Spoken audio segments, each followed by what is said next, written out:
বিসমিল্লাহির রহমানির রহিম। পরম করুণাময় ও অসীম দয়ালু আল্লাহর নামে শুরু। ومن أحسن قولا ممن دعا إلى الله وعمل صالحا وقال إنني من المسلمين।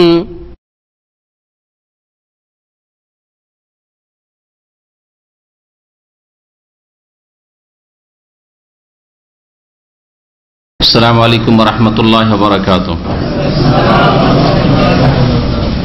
আলহামদুলিল্লাহি রাব্বিল আলামিন ওয়াস সালাতু ওয়াস সালামু আলা সাইয়্যিদিল মুরসালিন নবিয়িনা মুহাম্মদ ওয়া আলা আলিহি ওয়া সাহবিহি আজমাইন ওয়া মান তাবি'আহুম বিইহসানিন ইলা ইয়াউমিদ্দিন। আম্মা বা'দ, ফাউযু বিল্লাহি মিনাশ শাইতানির রাজীম। কুল আরাআইতুম ইন জা'আলাল্লাহু আলাইকুমুল লাইলা সারমাদান ইলা ইয়াউমিল কিয়ামাহ মান ইলাহুন গায়রুল্লাহি ইয়াতিকুম বিদিয়া আফালা তাসমাউন। قل أرأيتم إن جعل الله عليكم النهار سرمدا إلى يوم القيامة من إله غير الله يأتيكم بليل تسكنون فيه أفلا تبصرون। আল্লাহ পাক রব্বুল আলামিনের সমস্ত প্রশংসা যে আল্লাহ পাক রব্বুল আলামিন রাত দিন সৃষ্টি করেছেন, এর মাধ্যমে আল্লাহ পাক রব্বুল আলামিন বান্দার জন্য, আল্লাহ পাকের সৃষ্টির জন্য বহু উপকারিতা রেখেছেন।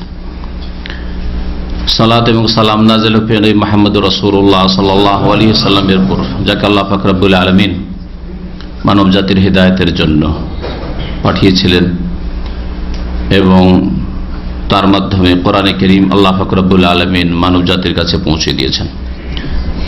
আজকে তাফসীর হবে সূরাতুল কাসাসের আয়াত নম্বর ৭১ থেকে শেষ পর্যন্ত ইনশাআল্লাহ। মহান আল্লাহ ৭১ এবং ৭২ এই আয়াতগুলিতে রাত এবং দিনের কথা উল্লেখ করেছেন, যা আল্লাহ পাকের বড় নিয়ামত, এবং শুধু নিয়ামত হিসাবেই উল্লেখ করেননি, এগুলির ওপর নিয়ন্ত্রণ একমাত্র আল্লাহ পাকের।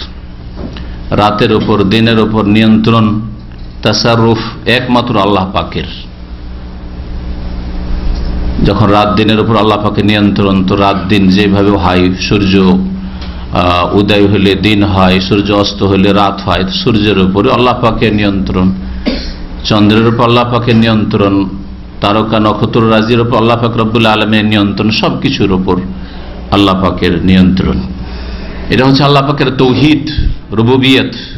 একমাত্র আল্লাহ পাক এসবগুলির মালিক। কারো ক্ষমতা নেই যে সূর্যকে থামিয়ে দিতে পারে, কারো ক্ষমতা নেই যে সূর্য অস্ত হয় বিলম্ব করাতে পারে, কারো ক্ষমতা নেই যে সূর্য ওঠায় বিলম্ব করাতে পারে, কারো ক্ষমতাই নেই যে রাতকে বড় করে দিতে পারে, দিনকে ছোট করে দিতে পারে, বা এর বিপরীত কিছু করতে পারে। কারো ক্ষমতায় নেই যে বৃষ্টি নিয়ে আসতে পারে আল্লাহ না চাইলে, কারো ক্ষমতা নেই যে দুর্ভিক্ষ নিয়ে আসতে পারে আল্লাহ পাক যদি তা না চান। এইভাবে প্রত্যেকটি ক্ষেত্রে আল্লাহ পাকের ওয়াহদানিয়ত, আল্লাহ পাকের একত্বের কথা আমাদেরকে জানতে হবে। সূর্যের উপর যখন নিয়ন্ত্রণের, সূর্যের আলোর উপর কোনো মানুষের নিয়ন্ত্রণ নেই। আল্লাহ পাক রব্বুল আলামিন ইরশাদ করেছেন, কুল, হে নবী বলো, মানে মানুষকে জানিয়ে দাও, আরাআইতুম, আরাআইতুম মানে তোমরা দেখেছো কি? চোখ দিয়ে দেখা এক রকমের, আরেকটা হচ্ছে অন্তর্দৃষ্টি দিয়ে দেখা। অন্তর দিয়ে দেখা মানে চিন্তা করে দেখেছো কি। এজন্য অনেকেই তাফসীর করতে গিয়ে বলেছে তোমরা চিন্তা করে দেখেছো কি? চিন্তা করে দেখেছো তাহলে বলো। কেউ বলো বলে এই জন্য ব্যাখ্যা করেছেন। তবে আরাআইতুম কাছাকাছি অর্থ যদি এরকম করা হয়, তোমরা চিন্তা করে দেখেছো কি? অন্তর দিয়ে কখনো দেখেছো মানে চিন্তা করেছো কি? ইন জাআলাল্লাহু আলাইকুমুল লাইলা সারমাদান ইলা ইয়াউমিল কিয়ামাহ, যদি আল্লাহ পাক তোমাদের উপর রাতকে স্থায়ী করে দেন, সারমাদান মানে আবাদান, স্থায়ী করে দেন কিয়ামত পর্যন্ত, মানে চিরকালের জন্য। চিরকালের জন্য রাত আর রাতই থেকে গেল, দিনের মুখ দেখতে পেলে না। আল্লাহ যদি এইরকম করে দিতেন যে রাত ছাড়া কোনো দিন নেই, সবসময় রাত, অন্ধকার, মান ইলাহুন গায়রুল্লাহ, আল্লাহ ছাড়া আর কোন ইলাহ আছে, কোন উপাস্য কোন মাবুদ আছে ইয়াতিকুম বিদিয়া, যে তোমাদের জন্য দিবালোক নিয়ে আসতে পারে। আল্লাহ যদি রাত করে দেন, সবসময় অন্ধকার করে দেন, তাহলে কোন শক্তি আছে কি যে তোমাদের জন্য আলো নিয়ে আসতে পারে? আফালা তাসমাউন, তোমরা কি কর্ণপাত করো না, শোনো না? তারপর আল্লাহ পাক ইরশাদ করছেন এর বিপরীতটা, কুল, হে নবী বলো, আরাআইতুম, আচ্ছা তোমরা চিন্তা করেছো কি, ইন জাআলাল্লাহু আলাইকুমুন নাহারা সারমাদান ইলা ইয়াউমিল কিয়ামা, যদি আল্লাহ পাক দিনকে স্থায়ী করে দেন কিয়ামত পর্যন্ত, চিরকাল দিন আর দিন থেকে গেল, রাতের মুখ দেখতে পেলে না, এইরকম যদি আল্লাহ পাক করে দেন, মান ইলাহুন গায়রুল্লাহ, আল্লাহ ছাড়া আর কে এমন উপাস্য আছে, মাবুদ আছে, মালিক আছে, ইয়াতিকুম বিলাইলিন, যে তোমাদের জন্য রাত নিয়ে আসতে পারে, অন্ধকার করতে পারে, তাসকুনুনা ফি, যেই রাতের অন্ধকারে তোমরা বিশ্রাম করে থাকো, শান্তি পেয়ে থাকো। সুবহানাল্লাহ, দিনেও যারা ঘুমান, রুমটা যদি অন্ধকার না হয় তো না মানসিক শান্তি হয় না শারীরিক শান্তি হয়, ঘুম আসতে চায় না। অনেকের তো মুডেই ঘুম আসতে চায় না, আর অনেকে হয়তো দীর্ঘদিন এরকম থেকে থেকে অভ্যাস হলো, শান্তির ঘুম হয় না, বিশ্রামের ঘুম হয় না আলোতে। তো যদি আল্লাহ পাক এরকম দিনই রেখে দিতেন, তাহলে তোমাদের জন্য কেউ রাত নিয়ে আসতে পারতো না, সুতরাং তোমাদের বিশ্রামও হইতো না, আরামও হইতো না। আফালা তুবসিরুন, তোমরা কি এসব কথা দেখো না, চিন্তা করে দেখো না, তোমাদের চক্ষু দৃষ্টি দিয়ে দেখো না, তোমাদের অন্তর্দৃষ্টি দিয়ে দেখো না? আফালা তুবসিরুন, একবার আল্লাহ পাক শোনার কথা বলেছেন, কারণ মানুষ শুনে শুনে উপকৃত হয়, আর মানুষ উপকৃত হয় দেখে। বিদ্যা অর্জনের, জ্ঞান হাসিল করার উপায় হচ্ছে মানুষের মধ্যে যে জ্ঞান ঢুকে, আপনার নলেজ বাড়ছে, হয় চোখ দিয়ে ঢুকে, অন্তরে নামায়, হ্যাঁ, ব্রেনে এখানে করে নিয়ে গিয়ে মেমোরিতে স্টক করে, আর না হলে কান দিয়ে ঢুকে, তাই না?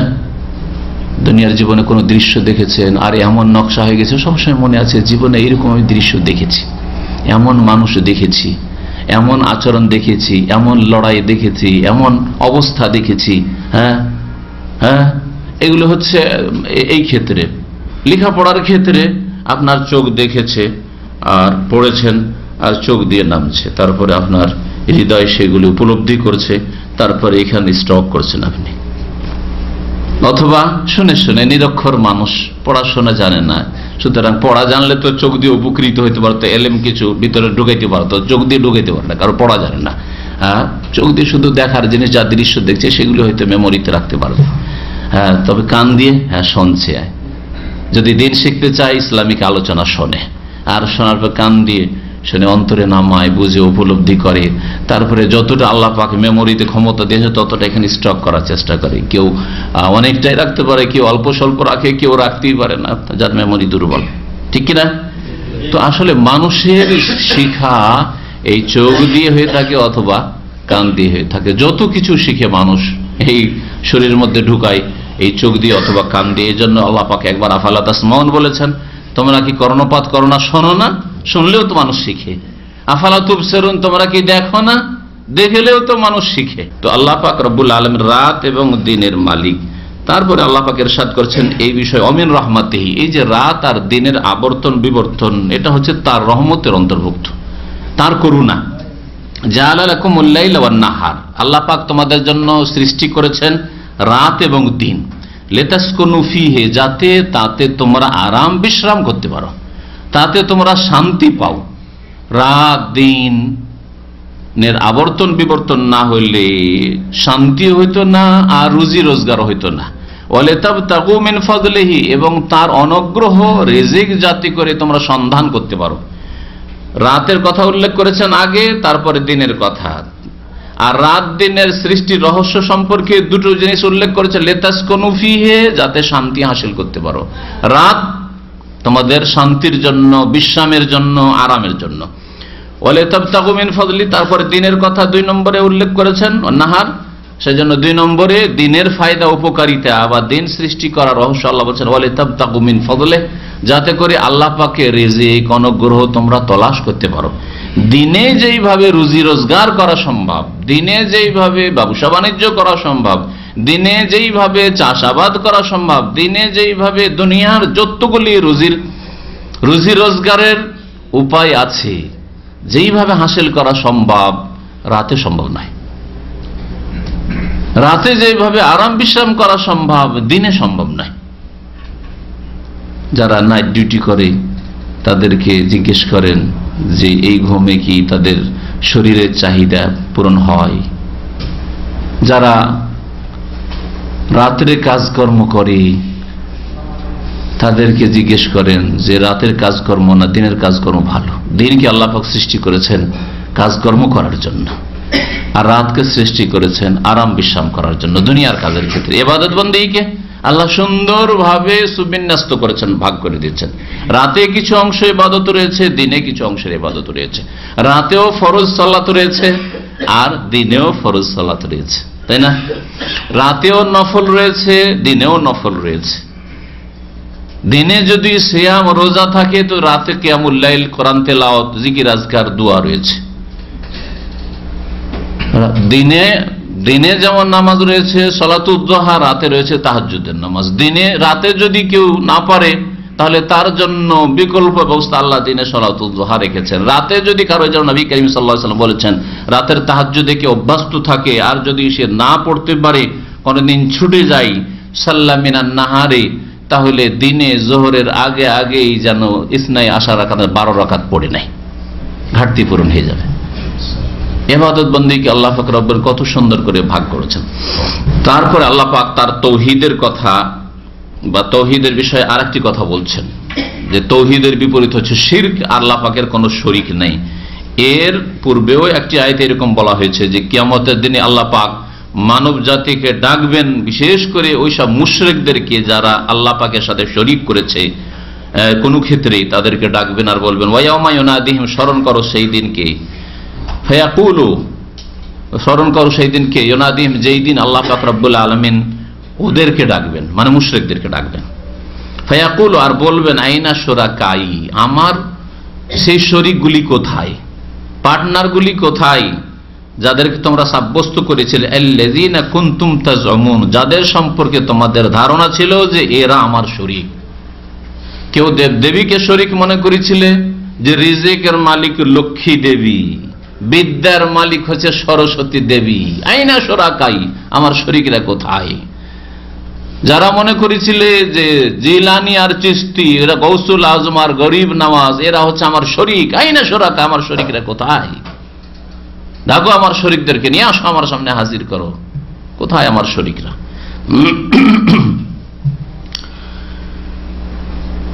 কোনো জবাব আসবে না। সেই দিন আল্লাহ পাক রব্বুল আলামিন প্রত্যেক জাতির মধ্য থেকে একজন করে রাসূলকে হাজির করবে, রাসূলকে দাঁড় করবে, জাতিকে দাঁড় করবেন। আসামি সব অপরাধী, মুশরিক, বিদাতি, রাসূলের আদর্শ মানেনি, আর রাসূলকে এনে হাজির করবেন। রাসূলকে ওদের মধ্য থেকে বের করবেন, দাঁড় করবেন, আর রাসূলকে জিজ্ঞাসা করবেন হাল বাল্লাগতা, তুমি পৌঁছে দিয়েছিলে তোমার দাওয়াত? আমি যে দাওয়াত দিয়ে পাঠিয়েছিলাম সেই দাওয়াত তো এদেরকে পৌঁছিয়েছিলে? ওয়া নাযানা মিন কুল্লি উম্মাতিন শাহীদ, আল্লাহ পাক বলছেন আমি বের করে নিয়ে আসবো। নাযা ইয়ানজাও মানে ছিনিয়ে নিয়ে আসা, উঠিয়ে নিয়ে আসা। তো এখানে নাযানা মানে আমি বের করে, আখরাজ না, আমি বের করে নিয়ে আসবো। মিন কুল্লি উম্মাতিন, প্রত্যেক সম্প্রদায় থেকে, প্রত্যেক জাতি থেকে একজন করে সাক্ষী। সাক্ষী হবেন রাসূল।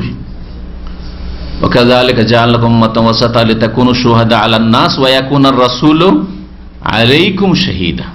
আল্লাহ পাক বলছেন রাসূল সাক্ষী হবেন তোমাদের উপর। শেষ রাসূল মুহাম্মদ সাল্লাল্লাহু আলাইহি সাল্লামকে সাক্ষী করে নিয়ে আসা হবে শেষ উম্মতের উপর, আর প্রত্যেক উম্মতের রাসূলদেরকে সাক্ষী করে নিয়ে আসা হবে। ঈসা আলাইহিস সালামকে সাক্ষী হিসাবে নিয়ে আসা হবে। আল্লাহ পাক তার সাক্ষী নেবেন, যে এদেরকে কি বলেছিলে যে 3 মাবুদের পূজা করো।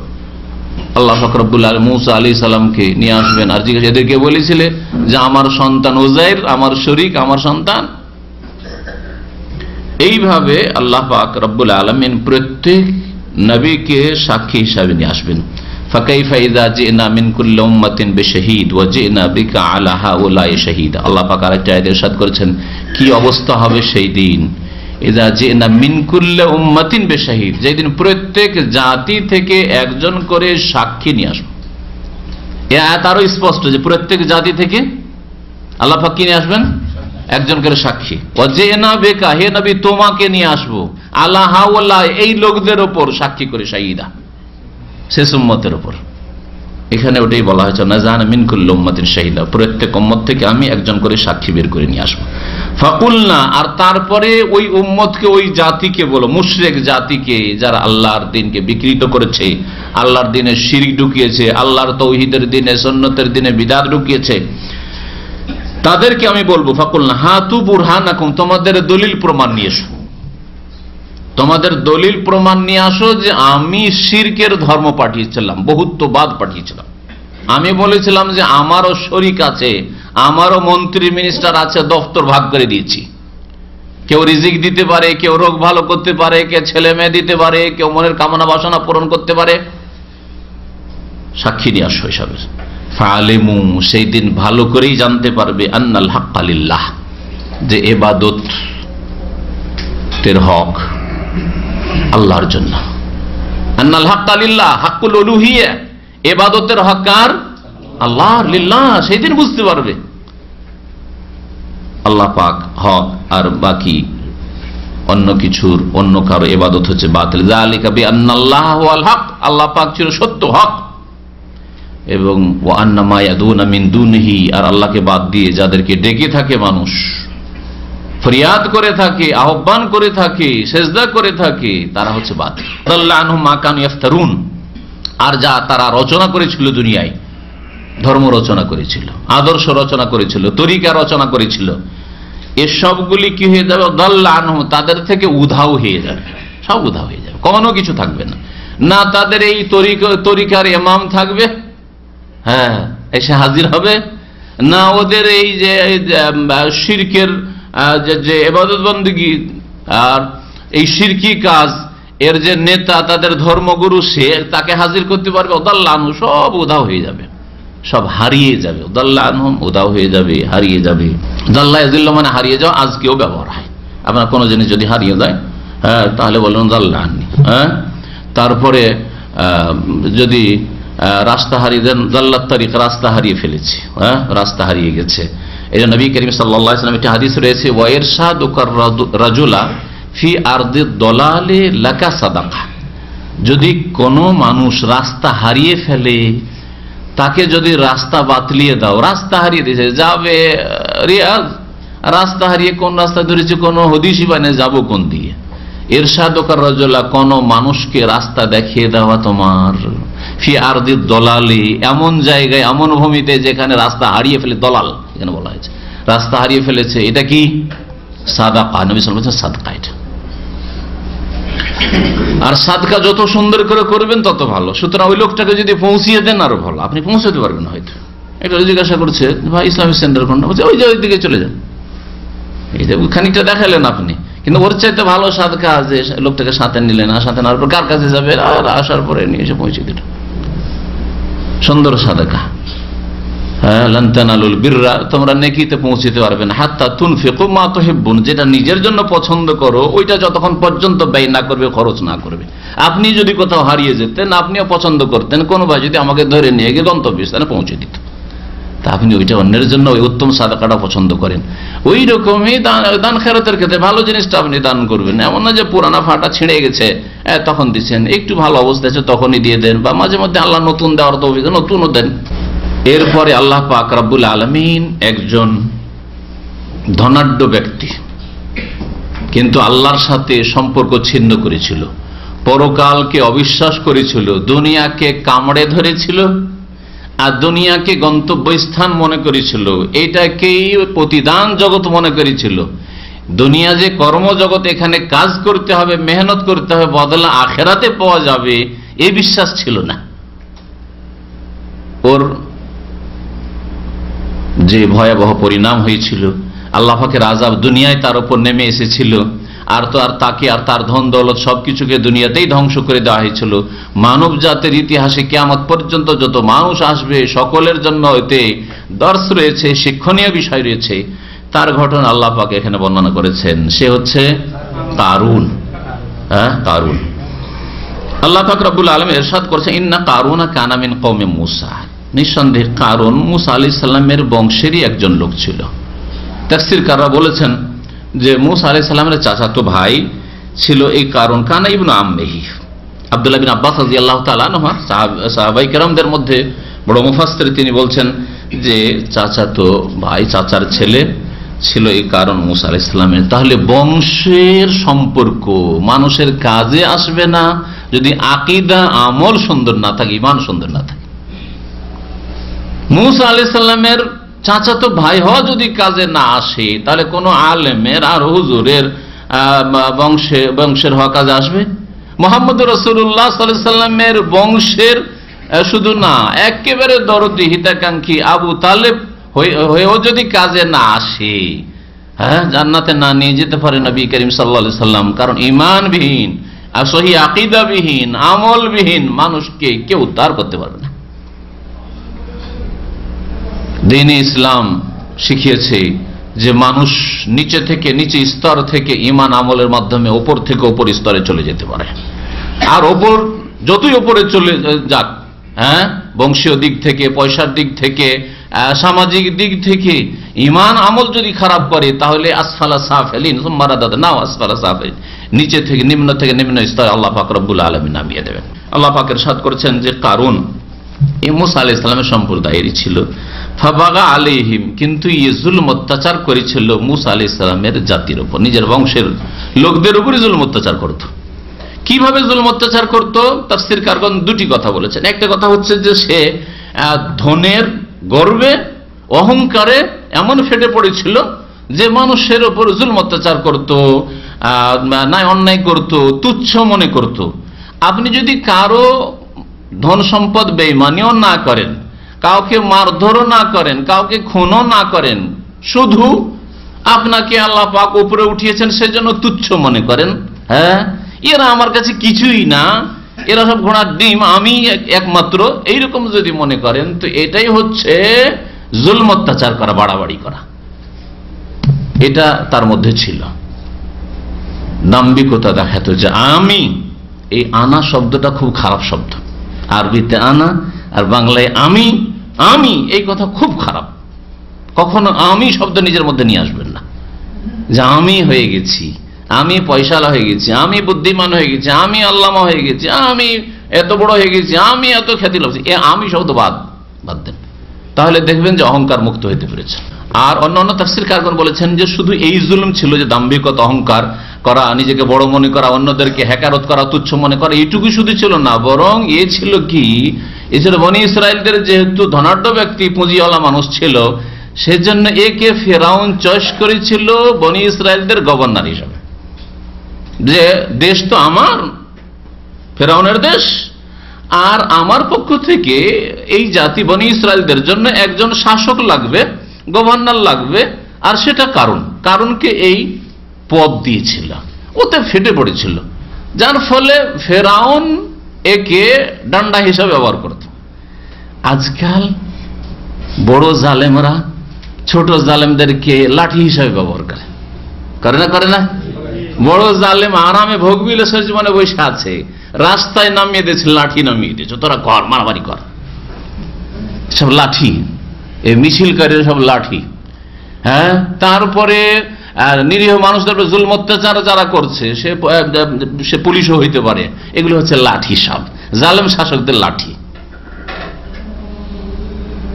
এইরকমই আপনার বিভিন্ন কোম্পানিতে চাকরি করেন, জীবনে বড় ওই মালিক বা বসকে দেখতে পান না, এমন জালেমদেরকে ফোরম্যান আর সুপারভাইজার চাপিয়ে দিয়েছে। এগুলি সব শয়তান লাঠি, সব ওই বড় মালিকের লাঠি, সব জুলমের লাঠি, অত্যাচারের লাঠি। কারো বেতন দিচ্ছে না, কারো ছুটি দিচ্ছে না, কারো সার্ভিস বেনিফিট দিচ্ছে না, কারো উপর কত রকমের জুলম অত্যাচার করছে। গতকালকে এক ভাই টেলিফোন করে জেদ্দা থেকে, যে এমন এক জালেমকে সুপারভাইজার পাঠিয়েছে, এতদিন কাজ করলাম, আর সে আইডিয়াল ওয়ার্কার হয়েছিল, আর সে বলছে যে 15 মিনিট আগেই ও 15 মিনিট কেটে নেয়, মানে এখন ডিউটির সময় শুরু হয়নি, ডিউটির সময় ঠিকভাবে এসছে, তারপর 15 মিনিট 20 মিনিট কেটে বসে আছে আগে আসলেও। এইরকম জুলম অত্যাচার আজকাল এই লাঠিগুলো করে থাকে, জালেমদের লাঠি। এরা ফোরম্যান, সুপারভাইজার, এইরকমই যারা আছে ওই রকম কোন পদে, এরা অধিকাংশই জালেমদের ডান্ডা লাঠি। কিয়ামতের দিনে জবাব দিতে হবে। এবং এদের সম্পর্কে শুনে রাখেন, একটা হাদিস মনে পড়লো, নবী করিম সাল্লাল্লাহু আলাইহি সাল্লাম বলেছেন যে এরা হচ্ছে মিন আহলিন নার, সিনফান মিন আহলিন নার, সহিহ মুসলিমের হাদিস। 2 শ্রেণীর মানুষ আছে, এরা জাহান্নামী। 2 শ্রেণীর মানুষ আছে, তারা জাহান্নামী। এক শ্রেণীর মানুষ মহিলারা, নিসাউন কাসিয়াতুন আরিয়াতুন মুমিলাতুন মাইলাতুন রাউসুহুন্না কাসনামাতিল বুখতিল মাইলা লা ইয়াদখুলনাল জান্নাতা ওয়া লা ইয়াজিদুনা রিহা ওয়া ইন্না রিহা লা তুজাদু মিন মাসিরাতি কাযা ওয়া কাযা। মহিলা বেহায়া, বেপরদা, আর খোপা বড় করে বাঁধে অথবা টাইট কাপড় পরে, আর শরীরের যে উঁচা নিচা সব বোঝা যায়, কোন দিকে কতটা কত ইঞ্চি উঁচা হয়ে আছে, এদিকে বা উঁচা হিলওয়ালা স্যান্ডেল জুতা পরে, আর তারপরে এই ঝুঁকে, দোলনার মতো ঝুঁকে, আর খুব মজা নেই যুবক ফাসেকরা। রউসুহুন্না কাসনামাতিল বুখত, আর মাথার এই খোপা এমন করে বাঁধা থাকে বুখতি উটের চূড়ার মতো হয়ে থাকে। লা ইয়াদখুলনাল জান্নাহ, এরা জান্নাতে যাবে না। বেহায়া, বেপরদা মহিলা যারা নিজেরা আকৃষ্ট হয় যুবকদের দিকে, আর যুবকদেরকে নিজের দিকে আকৃষ্ট করে ফিতনায় ফেলে, বহু মানুষের ঈমানকে কমজোর করে দেয়।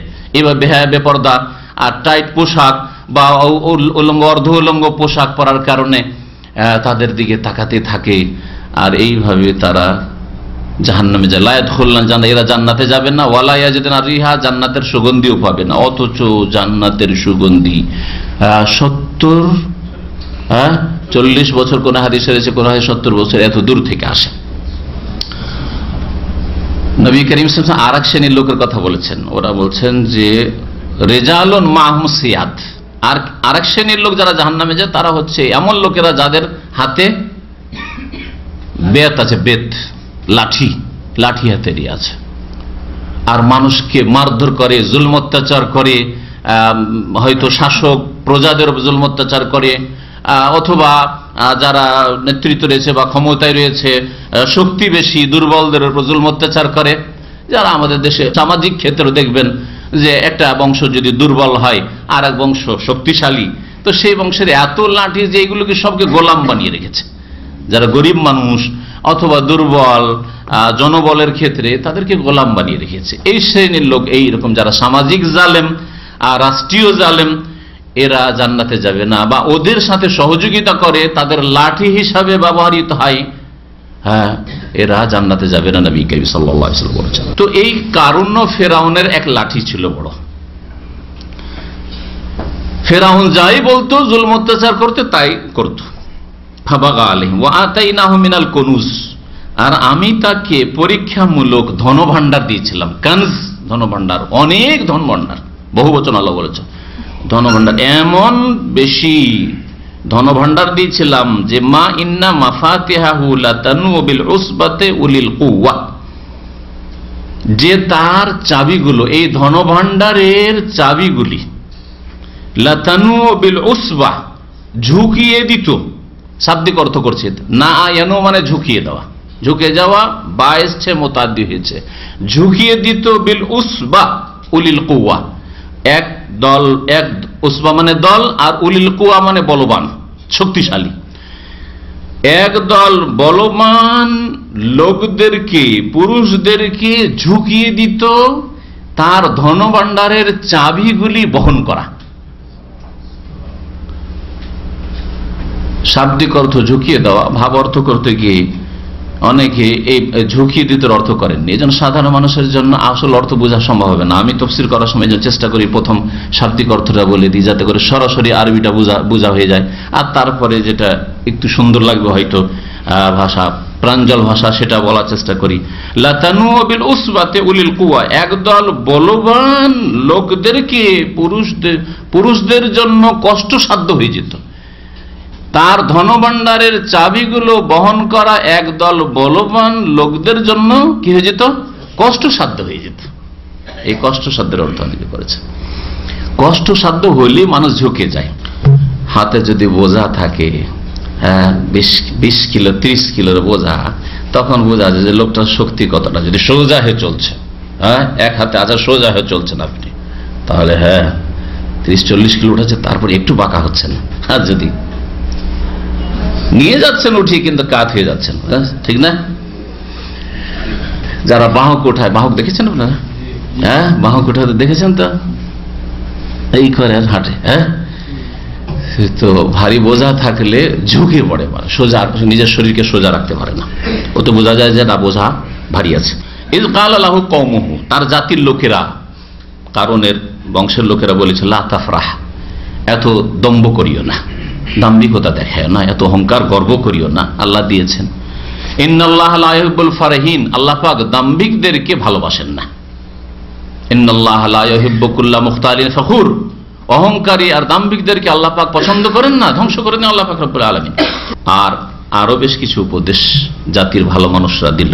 প্রত্যেক জাতিতে কিছু ভালো মানুষ থাকে, প্রত্যেক দেশে ভালো মানুষ আছে, প্রত্যেক সম্প্রদায়ে প্রত্যেক গোত্রে ভালো মানুষ আছে। ভালো মানুষরা মন্দদেরকে কিছু উপদেশ দেয়, কিন্তু উপদেশ অনেক সময় কাজ করে, অনেক সময় কাজ করে না।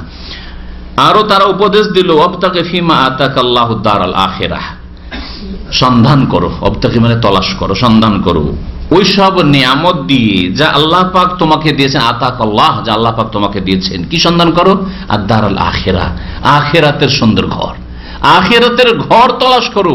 যে আল্লাহ পাক এই যে অঢেল নিয়ামত দিয়েছেন, ধন দৌলত দিয়েছেন, এই ধন দৌলত দিয়ে আখিরাতকে কি করে সুন্দর বানাইতে পারবো, জান্নাত কি করে খরিদ করতে পারবো, আল্লাহর রাস্তায় ব্যয় করো, আল্লাহ পাক রব্বুল আলামিনের জান্নাত তোমার জন্য অবধারিত হবে। আখিরাতকে সুন্দর করার চেষ্টা কর দুনিয়ার নিয়ামত দিয়ে। তাহলে দুনিয়ায় আল্লাহ পাক যেসব নিয়ামত দিয়েছেন এগুলো দুনিয়ার ভোগ বিলাসের জন্য নয়, এটাকে ব্যবহার করে আখিরাত সুন্দর করেন। আল্লাহ পাক জ্ঞান বুদ্ধি দিয়েছেন, জ্ঞান বুদ্ধির নিয়ামতকে আখিরাত সুন্দর করার কাজে লাগান। আল্লাহ পাক শরীর দিয়েছেন, সুস্থতা দিয়েছেন, অনেক লোক সুস্থ থেকে বঞ্চিত রয়েছে, এই দিয়ে আখিরাতকে সুন্দর করেন। ফরজ নামাজ পড়েন, জামাত সহকারে পড়েন, ফজর জামাতে গিয়ে পড়েন, তাহাজ্জুদ পড়েন, এরকম আরো বহু মেহনত আপনি করতে পারেন আপনার শরীর দিয়ে, আপনার বিদ্যা বুদ্ধি দিয়ে, আপনার চিন্তা দিয়ে। অনেকে টেকনোলজি জানেন, হাতের কাজ জানেন, যা দিয়ে ইসলামের বহু খেদমত করতে পারেন। এই ইন্টারনেটের জগতে টেকনোলজি জানা আছে, আপনার এই দিয়ে অনেক খেদমত আপনি করতে পারেন। তাহলে আখিরাত সুন্দর করার চেষ্টা করেন। আর ইন্টারনেট দিয়ে দুনিয়ার অনেক কিছু করলেন, পেট পূজা করলেন, অনেক পয়সা ইনকাম করলেন, কিন্তু আখিরাত সুন্দর করার জন্য আপনার ইন্টারনেটের বিদ্যাকে, হার্ডওয়্যারের বিদ্যাকে, সফটওয়্যারের বিদ্যাকে কতটা লাগিয়েছিলেন আল্লাহ জিজ্ঞেস করবেন না? সুম্মা লাতুসআলুন্না ইয়াওমাইযিন আনিন নাঈম, অতঃপর অবশ্যই তোমাদেরকে জিজ্ঞাসা করা হবে ইয়াওমাইযিন, সেই দিন কিয়ামতের দিনে, আনিন নাঈম, আল্লাহ পাকের নিয়ামত সম্পর্কে। আল্লাহ পাক নিয়ামত দিয়েছেন, আল্লাহ পাক গাড়ি দিয়েছেন, ওটা দিয়েও কিছু নেকির কাজ করেন। এইভাবে নেকির যে কোনো নিয়ামতকে আল্লাহ পাকের আপনি আখিরাত সুন্দর করার কাজে লাগাতে পারেন। ওয়ালা তানসা নাসিবাকা মিনাদ দুনিয়া, আর দুনিয়ায় যে তোমার অংশ রয়েছে তা তুমি ভুলে যেন, উপেক্ষা করিও না। আমরা বলছি না যে দুনিয়া গ্রহণ করিও না, আমরা বলছি না যে ব্যবসা ক্লোজ করে দাও, বন্ধ করে দাও, টাকা পয়সা আর ইনকাম করিও না, বাড়ায়ও না, হয়ে গেছে যথেষ্ট। ইসলামের কথা বলছে না। পৃথিবীর সবচেয়ে বড় ধনী হয়ে যান, কিন্তু শর্ত হচ্ছে আল্লাহর সাথে যেন সম্পর্ক আপনার থাকে। দুনিয়ার সবচেয়ে বড় সুখী হয়ে যান, শক্তিশালী নেতা হয়ে যান, কিন্তু পরকাল সম্পর্কে যেন চিন্তা থাকে।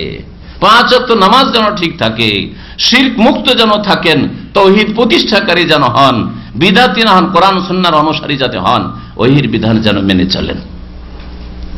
ওয়ালা তানসা নাসিবাকা মিনাদ দুনিয়া, দুনিয়া নিতে কোনো ক্ষতি নেই। আল্লাহ নিষেধ করেছেন যে তোমার আয় ইনকাম বন্ধ করে দিও না, যা যথেষ্ট হয়ে গেছে, আর কাজকর্ম করবো না, এখন শুধু মসজিদে বসে থাকবো। এটা আপনার কথা, এটা কোরআন কারীম কথা না। কোরআন কারীম বলা হচ্ছে যা আল্লাহ দিয়ে দিয়েছেন ওই দিয়ে আখিরাতকে সুন্দর করো, হ্যাঁ, আর দুনিয়াতে যা অংশ আছে সেটা নেওয়ার চেষ্টা করো, নিতে থাকো।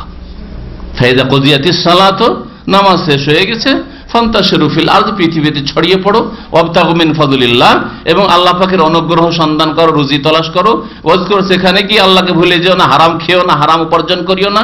ওয়াজকুরুল্লাহ কাসীরা, আর খুব বেশি বেশি আল্লাহকে স্মরণে রাখবে, তাহলে কখনো অন্যায় করবে না, হারাম রিজিক গ্রহণ করবে না। আল্লাহ পাক রব্বুল আলামিন এরশাদ করেছেন যে জাতির লোকেরা নসিহত করলো যে দেখো আখিরাতকে সুন্দর করো তোমার এই নিয়ামত দিয়ে যে আল্লাহ তোমাকে দান করেছেন, আর দুনিয়ায় যে তোমার অংশ রয়েছে তাও তুমি উপেক্ষা করিও না, ভুলিও না, সেখান থেকে গ্রহণ করো।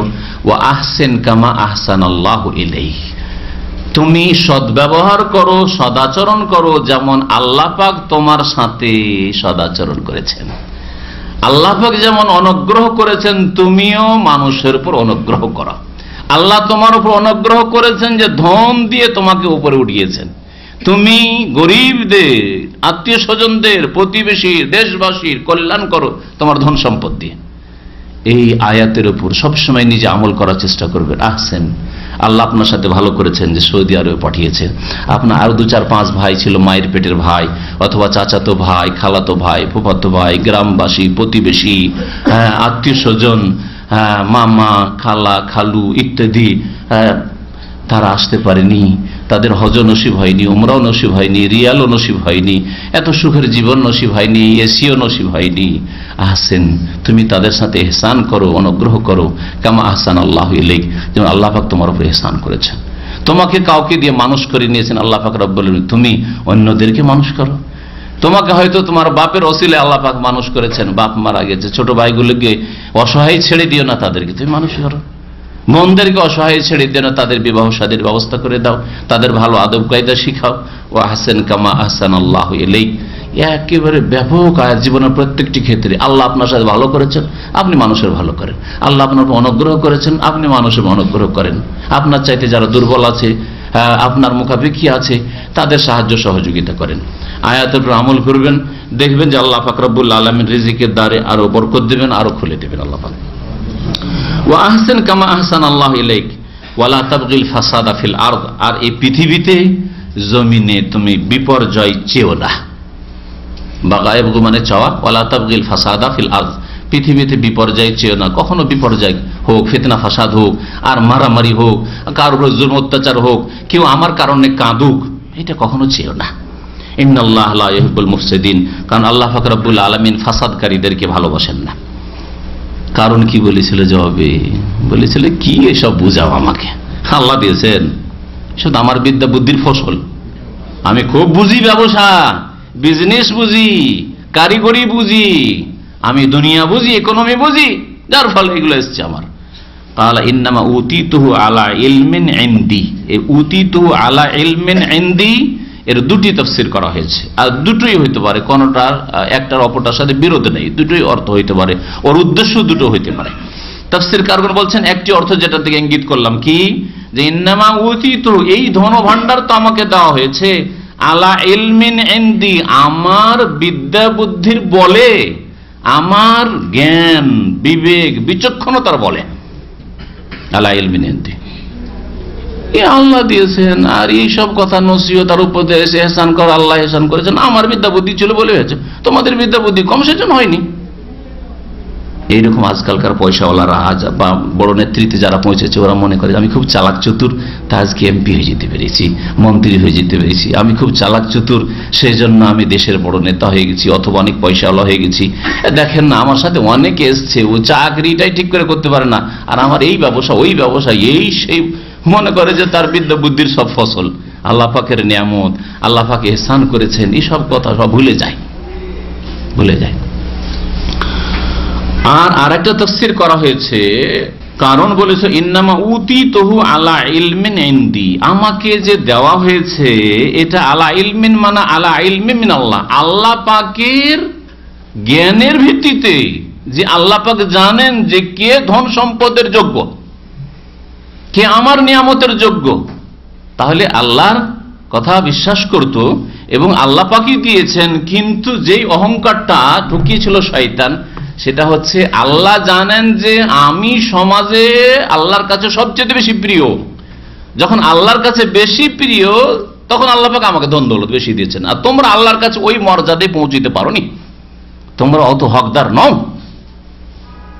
এটা হচ্ছে মানুষের আর এক বদ স্বভাব। অধিকাংশ মানুষ একটু পয়সা হলে ওর মধ্যে এমন এক গর্ব আসে, যা বিশেষ করে যারা দিন ইসলামের মধ্যে আছে, অমুসলিমদের কথা বলছেন, ওদের তো আল্লাহ পরকালে বিশ্বাস নেই, কিন্তু মুসলমানদের মধ্যে এই রোগ শয়তান ঢুকায় যে তোকে আল্লাহ খুব ভালোবাসছে না, সেই জন্য দেখ না চারিদিক দিয়ে তোর পয়সা আর পয়সা, পয়সা আর পয়সা, পয়সা আর পয়সা, যেখানে যায় শুধু পয়সা আসে, তাই না? আর দেখে না এইসব লোকেরা যেখানে যায় মার খায়, যেখানে যায় ক্ষয়ক্ষতি হয়, যেখানে যায় ক্ষয়ক্ষতি হয়। ওদের চাইতে বেশি আমাকে আল্লাহ ভালোবাসছে। ভালো চাকরি পেয়ে গেলে, ভালো ব্যবসা বাণিজ্য করতে পারলে, ভালো কিছু ইনকাম সোর্স পেয়ে গেল, আমাকে আল্লাহ খুব ভালোবাসে। একই সাথে এসেছিলাম, না আমার 5,000 রিয়াল হয়ে গেছে, 1,000ই পড়ে আছে, আমাকে আল্লাহ খুব ভালোবাসে, আমি নামাজ রোজা করি, ওর ফল যেন দুনিয়াতে আল্লাহ দিয়ে দিচ্ছেন। ভুল কথা। কখনো মনে করবেন না যে আমার নামাজ রোজা হজ যাকাত আর তাকওয়া পরেজগারের জন্য আল্লাহ পাক আমাকে দিয়ে দিয়েছেন, আমি খুব ভালো, এইসব লোক চাইতে আমি ভালো। এটা হচ্ছে কারণের চরিত্র, এটা হচ্ছে আরেক ব্যাখ্যা।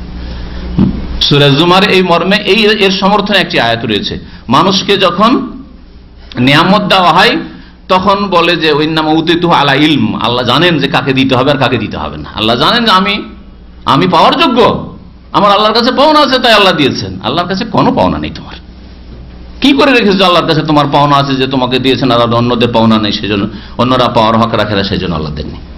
বরং আল্লাহ পাকের পরীক্ষা। আল্লাহ পাক তারপরে বলছেন ওই আয়াত সূরা জুমারে, বাল হিয়া ফিতনা, বরং আল্লাহ পরীক্ষা স্বরূপ দিয়েছেন। তোমাকে আল্লাহ খুব ভালোবাসেন সেই জন্য দুনিয়ার সুখ দিয়েছেন এই কথা নয়, বরং আল্লাহ পাক পরীক্ষা স্বরূপ দিয়েছেন। তারপর আল্লাহ পাক ইরশাদ করেছেন আল্লাহর বাণী, আওয়ালাম ইয়ালাম, এই কারণ কি জানেন না, আন্নাল্লাহ কাদ আহলাকা মিন ক্বাবলিহি মিনাল কুরুনি মান হুয়া আশাদ্দু মিনহু কুওয়াতান ওয়া আকসারু জামআ। এই কারণ কি জানে না যে আল্লাহ পাক রব্বুল আলামিন তার পূর্বে ধ্বংস করেছেন বহু জাতিকে, মিনাল কুরুন, বহু জাতিকে, যারা মান হুয়া আশাদ্দু মিনহু কুওয়াতান, যারা এই কারণের চাইতে বেশি শক্তিশালী ছিল, ওয়া আকসারু জামআন, আর ধন সম্পদের প্রাচুর্যে ওর চাইতে বেশি ছিল, ওর চাইতে বড় বড় ধনী ছিল, তাদেরকে আল্লাহ ধ্বংস করেছেন। এই কথা কারণ জানে না। ওয়ালা ইউসআলু আন যুনুবিহিমুল মুজরিমুন, আর অপরাধীদেরকে তাদের পাপ সমূহ সম্পর্কে জিজ্ঞাসা করা হয় না ধ্বংসের পূর্বে। এই অংশটুকুর তাফসীর কি? অংশের তাফসীর হচ্ছে যে মানুষের পাপ যখন বেড়ে যায় আর আল্লাহ পাকের শাস্তি যখন অবধারিত হয়ে যায়, যখন আল্লাহ পাক কোনো জাতির বা কোনো ব্যক্তির অধপতন ধ্বংস চান, তখন আল্লাহ পাক জিজ্ঞাসা করেন না এই কথা, হ্যাঁ, কোন ফেরেশতা পাঠিয়ে অথবা রসুল পাঠিয়ে যে তুই এত পাপ কেন করলি, তোর জন্য আযাব আসছে, কিন্তু না, আগেই জানিয়ে দেওয়া হয়েছে যে দেখো সোজা রাস্তায় থাকো, আল্লাহ পাকের নিয়ামতের শুকরিয়া আদায় করো, আল্লাহ পাকের নিয়ামত দিয়েছেন তা তোমার পরীক্ষার জন্য, আর যদি আল্লাহ কখনো কষ্ট দেন, কাউকে কষ্ট দেন, তাও পরীক্ষার জন্য। এগুলি আল্লাহ পাকের দুনিয়ায় পরীক্ষা। ওয়ালা ইউসালু আন যুনুবিহিমুল মুজরিমুন, অপরাধীদেরকে যখন ধ্বংস করা হয়, ধ্বংসের পূর্বে তাদেরকে জিজ্ঞাসা করা হয় না যে তুই এটা কেন করলি, এটা করলি কেন, সেই জন্য ধ্বংস করা হচ্ছে, এই কথা জিজ্ঞাসা করা হয় না। হঠাৎ করে আল্লাহ পাকের আযাব চলে আসে। ফাখারাজা আলা কওমিহি ফি জিনাতি, একদিন কারণ আমোদ ফুর্তি করতে আর প্রদর্শনীর জন্য, দেখাবার জন্য যে আছি আমি, আর আমার ধন দৌলত আছে, আর আমার জনবল আছে, দেখ আমার পেছনে কত লোক ঘুরে। নেতাদের কিন্তু এরকম ধারণা হয়ে যায়। হ্যাঁ, এটা হচ্ছে কারণই চরিত্র। কখনো এরকম মনে যেন না হয় যে আমার অনেক ভক্ত আছে, দেখ যেখানে যায় আমার সাথে দল আর দল। আল্লাহ পাক হেফাজত করেন, আল্লাহ পাক যেন আমাদেরকে বাঁচান এই সব চিন্তা থেকে। একদিন বের হইল, ফাখারাজ আলা কওমি, নিজ সম্প্রদায়ের উদ্দেশ্যে বা তাদের সামনে বের হলো, ফি জিনাতিহি, জাঁকজমকপূর্ণ অবস্থায়, জাঁকজমক সহকারে। এই তার জাঁকজমক, ধন দৌলত, আর তার যে সওয়ারি, আর তার সাথে শত শত লোক, তার ভক্ত, এসব দেখে কালাল্লাযিনা ইউরিদুনাল হায়াতাদ দুনিয়া, যারা দুনিয়ার পূজারী, অনেক দুনিয়াদার লোকের আছে, ওফ কত সুখের জীবন রে, কারণ রে, আমরা যদি একটু পেতাম এইরকম, হ্যাঁ, আমরা যদি পেতাম। একজন আলেমের কথা মনে হলো, এরকম আলেম সমাজ আমাদের দেশে আছে। মদিনা ইউনিভার্সিটিতে প্রথম যখন অ্যাডমিশন হলো, তখন একসাথে শিক্ষকতা করতাম। বুড়ো মানুষ, 70-75 বছর বয়স, আর আমার বয়স তখন 25-26-এর মধ্যে বা তারও কম। তো ওই সময় বলছে আমাকে, একটাও ছেলেকে মাদ্রাসা পড়ায়নি, আলেম বানায়নি, হাফেজ বানায়নি, একটা মেয়েকেও দিনের শিক্ষা দেয়নি, সবগুলিকে কলেজ ইউনিভার্সিটি পড়িয়ে বিএ এমএ সবগুলি মাস্টার্স পড়িয়েছে। আলেমের কমপক্ষে এতটুকু হওয়া উচিত যে একটা ছেলেকে ভালো আলেম করব, মেয়েদেরকে আবার মাস্টার ডিগ্রি আর পিএইচডি সব করাবো, একজন আলেম তার জন্য উচিত। আর যেখানে সহশিক্ষা না থাকে, সৌদি আরবের মতো হয় কোনো ব্যাপার নয় অবশ্য, কিন্তু শহর শিক্ষায় এই সব পড়াবেন একজন আলেমের জন্য মোটেই উচিত নয়, জায়েজ নয় কোনো মানুষের জন্য সহশিক্ষা এরকম মেয়েদের। তো আবার একজন আলেমের জন্য কি করে শোভা পায়? এসব করেছে। একটাও ছেলে চাকরি পায়নি সেই সময়টাই। আমি যখন মদিনায় চলে আসছি তখন একসাথে নদীতে গোসল করতে গেছি। বলছে যে মৌলানা, আমাদের দেশে ধর মৌলানা, বললাম মৌলানা এখন বুঝতে পারছি যদি একটা ছেলেকে আরবি পড়াইতাম মদিনা যেতে পারতো। আমার মদিনা আসা দেখে ওর আকাঙ্ক্ষা এসে যে মদিনা যেত। মদিনা গেলে কি হবে? দুনিয়ার দৃষ্টিকোণ থেকে ওখানে গেলে বিদেশ যাবে, বিদেশ গেলে রিয়াল আসবে, সুখ হবে, পরিবারটা সুখী হবে। চিন্তাধারা দেখছেন? এই নয় যে মদিনা গিয়ে কোরআন হাদিসের উচ্চ শিক্ষা লাভ করবে। তাই যদি আকাঙ্ক্ষা হয়তো ছোট থেকে কোরআন হাদিস পড়াইতো বাচ্চাদেরকে। বুঝতে পারছেন তো? দুনিয়াদার লোকদের চিন্তাধারা এরকম। আপনার যখন সুখ দেখবে তখন হাই হাই করা শুরু করবে যে আমি যদি এর মতোই করতাম। এই জন্য দিন পড়া লোকেরা যারা দিন চর্চা করে, দিনের উপর আমল করে, কোরআন এবং হাদিস মেনে চলে, ধার্মিক লোক, তাদের সুখ হলে তারা কেউ বেকার নেই, তারা কেউ মানে আর্থিক দিক থেকে দুর্বল নেই, বা তারা মানে কোনো পেরেশানিতে নেই। তাদের সুখ শান্তি দেখলে অন্যরা, দুনিয়াদাররা, পেট পূজারীরা আকাঙ্ক্ষা করে যে হাই যদি ওদের মতো এরকম করতাম। কিন্তু শুরু থেকে না করার মন মানসিকতা নেই যে আমরাও দিনদার হব, আমরা ছেলে মেয়েদেরকে দিনদার করবো, নামাজি বানবো, আমরাও কোরআন হাদিসের শিক্ষা দেবো না। তো ওই রকমই কারণের বংশের যারা দুনিয়াদার, কালাল্লাযিনা ইউরিদুনাল হায়াতাদ দুনিয়া, ওই সব লোকেরা বলল যারা দুনিয়ার জীবনের সুখ চায়, ইয়া লাইতা লানা মিসলা মা উতিয়া কারুন, হায় যদি আমাদের জন্য তাই হতো যা কারুনকে দেওয়া হয়েছে। কারুনকে যেমন ধন সম্পদ দেওয়া হয়েছে অঢেল, ওই রকম যদি আমাদেরকেও দেওয়া হইতো। ইন্নাহু লাযু হাজ্জিন আযীম, এতে বড় ভাগ্যবান গো, এই কারুন তো বড় ভাগ্যবান। আজকাল এইরকমই এক ভাই বলছে একজন লোকের কলেজ ইউনিভার্সিটির পড়াশোনা করে ছেলেগুলো সব চাকরি পেয়ে গেছে, সবগুলি চাকরি পেয়েছে, একটাও কেউ বেকার নেই, কেউ মাস্টার, কেউ অফিসার, বিভিন্ন চাকরি পেয়ে গেছে। মোট কথা বলছে যে এই লোকটা বড় ভাগ্যবান, এর ছেলেরা বড় ভাগ্যবান, কেউ বেকার নেই, সবগুলি সরকারি চাকরি পেয়ে গেছে। দেখছেন চিন্তাধারা? হ্যাঁ, পয়সার রাস্তা খুলে গেছে, 60 বছর 65 বছর পর্যন্ত আর কোনো চিন্তা নেই, বড় ভাগ্যবান। এটা কারুনের কথা, এটা একজন দিনদার মুসলিমের কথা নয়। আমি জিজ্ঞেস করলাম যে ওই মাস্টারগুলি, ওনার ছেলেগুলো নামাজ পড়ে? যে না, নামাজ পড়ে না। বলে আলহামদুলিল্লাহ, ভাগ্যবান মোটেই নয়, হতভাগা মরদুদ। দুনিয়ার চাকরি পেয়েছে, রুজি রিজিকের ব্যবস্থা হয়েছে, ওতে ভাগ্যবান হয়ে গেল। দিন হারা, ইমান হারা, আখেরাত হারা, জান্নাত হারা, কি করে ভাগ্যবান হইল? তো দৃষ্টিকোণটাকে পাল্টাইতে হবে। হ্যাঁ, মগজটাকে এই নাপাকি দুনিয়ার অপবিত্রতা থেকে পাক করতে হবে। দুনিয়া আমাদের স্বার্থ নয়, দুনিয়া থেকে চলার জন্য যা লাগে বৈধভাবে নেন, যা আসছে নেন, অবৈধভাবে নয়।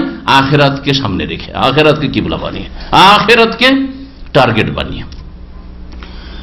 দুনিয়াদাররা এরকমই বলেছিল, কারণকে বড় ভাগ্যবান বলেছিল। ভাগ্যবানের দশা কি হচ্ছে শোনেন। ওয়াকালাল্লাযিনা উতুল ইলমা, তবে ওই সব লোকেরা যাদেরকে আল্লাহ প্রদত্ত জ্ঞান দেওয়া হয়েছিল, যাদেরকে দিন ইসলামের জ্ঞান দেওয়া হয়েছে, মুসা আলাইহিস সালামের দিনের জ্ঞান দেওয়া হয়েছে, মুমিন, ওরা বলেছে ওয়াইলাকুম, কি বলো তোমরা, কারণকে ভাগ্যবান বলছো, ওয়াইলাকুম, তোমাদের দুর্ভোগ, তোমাদের উপর আফসোস, কেমন তোমাদের চিন্তাধারা। সওয়াবুল্লাহি খায়রুল লিমান আমানা ওয়া আমিলা সালিহান, আল্লাহ পাকের প্রতিদান, সওয়াব মানে হচ্ছে বদলা, আল্লাহ পাকের প্রতিদান, খায়রুন এটা হচ্ছে উৎকৃষ্ট, সবচেয়ে উত্তম ওই সব লোকদের জন্য যারা ঈমানদার হয়েছে, ও আমিলা সালিহান, আর সৎকর্মশীল হয়েছে। তাহলে ঈমানদার মুমিন এবং যারা নেক আমলকারী, তাদের জন্য যে আল্লাহ পাকের উত্তম প্রতিদান রয়েছে, দুনিয়ায় মানসিক শান্তি, অল্পতেই পরিতুষ্টি, আর আখিরাতে তাদের জন্য মহাপুরস্কার, এটা সবচেয়ে উত্তম, সবচেয়ে উত্তম। সওয়াবুল্লাহি খায়র, আল্লাহ পাকের বদলা মুমিনদের জন্য, নেক লোকদের জন্য এটা সবচেয়ে ভালো। ওয়ালা ইউলাক্কাহা ইল্লাস সাবিরুন, কিন্তু দুনিয়াতে অধিকাংশ লোক অধৈর্য। এটা কে হাসিল করে? ওয়ালা ইউলাক্কাহা, এটা অর্জন করতে পারে না একমাত্র ধৈর্যশীল ছাড়া। ধৈর্যশীল যারা, ধৈর্য ধারণকারী, তারাই এই আল্লাহ পাকের সওয়াব, আল্লাহ পাকের প্রতিদান হাসিল করতে পারে। দুনিয়ায় অল্পতে মানসিক শান্তি, যে অবস্থায় আছে সেই অবস্থায় খুব খুশি, এইটা একমাত্র ধৈর্যশীলরা হাসিল করতে পারে। আখিরাত সুন্দর কে করতে পারে? আখিরাতের প্রতিদান কে পাবে? যারা দুনিয়ায় ধৈর্য ধারণ করেছে, হারাম থেকে ধৈর্য ধারণ করেছে, নেক আমলের ওপর অটল থেকে ধৈর্য ধারণ করেছে, বালা মুসিবতের সময়, ঝুঁকির সময়। ওয়ালা ইউলাক্কাহা ইল্লাস সাবিরুন। ধৈর্য তিন প্রকার। বালা মুসিবতের সময় ধৈর্য ধরতে হবে, গুনাহ থেকে, হারাম থেকে, অন্যায় থেকে বেঁচে থাকার ক্ষেত্রে ধৈর্য ধরতে হবে, আর দিনের উপর অটল থাকার ক্ষেত্রে ধৈর্য ধারণ করতে হবে। এরাই দুনিয়া এবং আখিরাতের শান্তি হাসিল করে। ফাখাসাফনা বিহি, আল্লাহ পাক বলছেন এই কারুন, যাকে লোকেরা ভাগ্যবান বলছিল, পেট পূজারীরা, তাকেও ধসিয়ে দিলাম, মাটিতে ধসিয়ে দিলাম। খাসাফা ইয়াখসিফু মানে মাটিতে পুঁতে দেওয়া, ধসিয়ে দেওয়া। অবেদারিহি আল আরদা, তাকে এবং তার ঘর বাড়িকে ধসিয়ে দিলাম, আল আরদা মাটিতে, ভূমিতে ধসিয়ে দিলাম। ফামা কানা লাহু মিন ফিয়াতিন ইয়ানসুরুনাহু মিন দুনিল্লাহ, কোন শক্তি ছিল না, ফিয়াতুন মানে দল, কোন তার দল ছিল না যে তার সাহায্য করবে আল্লাহ ছাড়া। ওমা কানা মিনাল মুনতাসিরিন, আর সে নিজেও আত্মরক্ষা করতে পারেনি, সে নিজেও আত্মরক্ষাকারীদের অন্তর্ভুক্ত হতে পারেনি। মুনতাসির মানে হয় প্রতিশোধ গ্রহণ করা, আর সে প্রতিশোধ গ্রহণকারীদেরও অন্তর্ভুক্ত হতে পারেনি যে এর প্রতিশোধ নেব। দুনিয়ার ক্ষেত্রে কেউ যদি ক্ষয়ক্ষতি করে আপনার, তো বদলা নিতে পারবেন। ও আপনার মতো দুর্বল মানুষ, হ্যাঁ ঠিক আছে, আমার ক্ষয়ক্ষতি করলি, আমিও চান্সে আছি, সুযোগ পেলে তোরও ক্ষতি করব। তো দুনিয়াতে কারো কেউ ক্ষতি করলে, যতই বড় শক্তিশালী হোক না কেন, আল্লাহ ছাড়া যে কোনো মানুষ আশঙ্কা করে রিয়াকশনের, যে আমি যে করেছি, এদেরকে মেরেছি, এদের জুলুম করেছি বা অন্যায় করেছি, আমারও কিছু হইতে পারে। নেতৃত্ব গেলেই চেপে ধরবে, তাই না? বড়ই জুলুম অত্যাচার করলে যেমনই নেতৃত্ব গেল, চেপে ধরলো। আবার ওরাও যদি বাড়াবাড়ি করে, আবার আসবে 2-4-5 বছর পরে, তখন ওরা চেপে ধরবে। তো এই আশঙ্কা থাকছে, তাই না? একমাত্র এই আশঙ্কা মুক্ত রব্বুল আলামিন। ওয়ালা ইয়াখাফু উকবাহা। আম্মা পারে আল্লাহ বলছেন যে আল্লাহ পাক সামুদ জাতিকে ধ্বংস করে দিলেন, ফাদামদামা আলাইহিম রাব্বুহুম বিযামবিহিম ফাসাওয়া, এমন করে ধ্বংস করলেন যে ধূলিসাৎ করে দিলেন, একবারে জমিনে মিশিয়েই দিলেন। ওয়ালা ইয়াখাফু উকবাহা, আল্লাহ পাক কোন এই রকমের এর অশুভ পরিণাম হবে, খারাপ পরিণাম হবে, রিয়াকশন হয়ে যাবে, এটাকে আল্লাহ ভয় করেন না। ওমা কানা মিনাল মুনতাসিরিন, কারণ প্রতিশোধ নিতে পেরেছে, আল্লাহ তুই আমাকে পদবি, আমাকে ধসাবি না, দেখবো আমি, ক্ষমতা হয়েছে। ওমা কানা মিনাল মুনতাসিরিন। ওয়া আসবাহাল্লাযীনা তামান্নাউ মাকানাহু বিল আমস, গতকালকের, গত দিনের, কয়েকদিন আগে যারা পেট পূজারি আকাঙ্ক্ষা করেছিল যে আমরাও যদি কারণের মতো ধনী হইতে পারতাম, সুখী হইতে পারতাম, পয়সাওয়ালা হইতে পারতাম, আজকে বলছে আলহামদুলিল্লাহ, আলহামদুলিল্লাহ বেঁচে আইছি, আলহামদুলিল্লাহ, যদি কারণের সাথে থাকতাম তো কারণের সাথেও দোস্তাম, আমরাও যেতাম, তাই না? বলছে ওয়া আসবাহাল্লাযীনা তামান্নাউ মাকানাহু বিল আমস, ওই লোকদের সকাল হলো, আল্লাযীনা তামান্নাউ মাকানাহু, যারা আকাঙ্ক্ষা করেছিল, আশা করেছিল তার মান মর্যাদার, কার? কারণের মতো আমাদেরও যদি মান পজিশন হইতো, এই যে আকাঙ্ক্ষা করেছিল, এদের সকাল হইল। হ্যাঁ, তো কি আকাঙ্ক্ষা করেছিল? বিল আমস, গতকালকে মানে গত দিনগুলোতে। এখানে গতকাল আমস বলা হয় গতকালকের দিনটা, আজকে শুক্রবার, বৃহস্পতিবারটা, এটা হচ্ছে কাছের আমস, গতকাল। কিন্তু এমনি এতে ব্যাপকতা আছে, গত যতগুলি দিন আছে, কাল আছে, যুগ আছে, সবগুলিকে আমস বলা হয়। আর আগামীকাল, গাদ মানে আগামীকাল, শনিবারের দিন আগামীকাল, এটা হচ্ছে কাছের আগামীকাল। কিন্তু আরবি ভাষাতে আগামীতে যা কিছু হবে সেগুলোকে বলা হয় গাদ বলা হয়। হ্যাঁ, যেমন আল্লাহ পাক কোরআনে কারীমে ইরশাদ করে, ওয়াল তানজুর নাফসুম মা কাদ্দামাত লিগাদ, প্রত্যেক ব্যক্তি যেন চিন্তা করে দেখে যে মা কাদ্দামাত, কি পাঠিয়েছে সে অগ্রিম, লিগাদ আগামীকালকের জন্য, মানে আগামীকালকের জন্য, আখিরাতের জন্য। আখিরাতকে আগামীকাল বলা হয়েছে। জান্নাত পাবে না পাবে না, জান্নাত নেওয়ার জন্য কি পাঠিয়েছে আল্লাহর কাছে, কতটা নামাজ পাঠিয়েছে, কতটা রোজা যাকাত দান খেরাত পাঠিয়েছে, কতটা নেক আমল পাঠিয়েছে, না গুনাহ পাঠিয়েছে, মানুষ যেন চিন্তা করে দেখে। তাহলে গাদ আগামী সময়কে বলা হয়েছে, আর আমস গত সময়গুলিকে বলা হয়েছে। তো আল্লাহ পাক ইরশাদ করছেন যে সকাল হলো ওই সব লোকদের যারা কারণের মান মর্যাদার আকাঙ্ক্ষা করেছিল গত দিনগুলিতে। ইয়াকুলুনা, ওরা বলতে লাগলো, ওয়াইকা আন্নাল্লাহ ইয়াবসুতু রিজকা লিমান ইয়াশাউ মিন ইবাদিহি ওয়া ইয়াকদির, লাউলা আম্মান্নাল্লাহু আলাইনা লাখাসাফা বিনা ওয়া কাআন্নাহু লা ইউফলিহুল কাফিরুন। এখানে আল্লাহ পাক রব্বুল ওয়া কাআন্না করছে, ওয়া কাআন্নাল্লাহ এর মানে কি? এর মানে হচ্ছে হাই আফসোস। ওই একদল বলছেন যারা গ্রামারের পণ্ডিত যে ওয়াই কান্না আসলে ছিল ওয়াইলাকা এলামান্না, ওয়াইলাকা এলামান্না, হাই আফসোস তোমার, জেনে রাখো আন্নাল্লাহ, আসলে আন্না এটা ইন্না, আর পরে যে আন্না রয়েছে হারফে মুশাব্বাবিল ফিল, আন্নাল্লাহ ইয়াবসুতু রিজকা লিমান ইয়াশা, আল্লাহ পাক যার জন্য চান রিজিককে প্রশস্ত করেন তার বান্দাদের মধ্য থেকে, ওয়ায়াকদিরু, আর যার জন্য চান আল্লাহ পাক রিজিককে সংকুচিত করেন, সংকীর্ণ করেন। কাদারা একদর মানে এখানে ক্ষমতা না, কাদারা একদর মানে হয় সংকুচিত করা হয়, সংকুচিত করে দেওয়া, আর বাসাদা প্রশস্ত করা। এই একটি ব্যাখ্যা। আর কেউ কেউ ওয়াই কান্না এর অর্থ করেছে যে আলাম তারা, তুমি কি দেখো না, তুমি কি দেখো না আন্নাল্লাহ ইয়াবসুতু রিজকা লিমান, হে মানুষ তুমি কি চিন্তা করে দেখো না যে আল্লাহ পাক যার জন্য চান রিজিকের দ্বারকে প্রশস্ত করেন, আর যার জন্য চান তার বান্দাদের মধ্য থেকে রিজিকের দ্বারকে সংকীর্ণ করেন। এই জন্য নয় যে এই লোকটা সৎ সেই জন্য বেশি করে এগিয়ে খেতে দেব, দুনিয়ার সুখ শান্তি দেবো, এই লোকটা অসৎ সেই জন্য রিজিক সংকুচিত করে দেব, না, দুনিয়ায় সততার ভিত্তিতে রিজিক প্রশস্ত করা হয়, দুনিয়া দেওয়া হয়, ভোগবিলাসের সামগ্রী দেওয়া হয়, এরকম হয় না আসলে। এই মর্মে একটি হাদিস ইমাম ইবনে কাসির রাহমাতুল্লাহ আলাইহি তার তাফসীর ইবনে কাসিরে উল্লেখ করেছেন, সেটা আপনাদের শোনাই। আব্দুল্লাহ বিন মাসউদ রাদিয়াল্লাহু তাআলা আনহু থেকে বর্ণিত, হাদিসটি মুসনাদ আহমদে আছে, বলছে ইন্নাল্লাহ কাসামা বাইনাকুম আখলাকাকুম, আল্লাহ পাক তোমাদের মাঝে চরিত্রকে ভাগ করেছেন, আর মানুষের আখলাক চরিত্র ভাগ করে দিয়েছেন। এই জন্য কিছু ভালো গুণ সৃষ্টিগত আছে, আপনার মধ্যে নম্রতা, আমার মধ্যে কঠোরতা, আপনার মধ্যে উদারতা, আমার মধ্যে সংকীর্ণতা, আল্লাহ না করে খারাপ গুণগুলি আসে।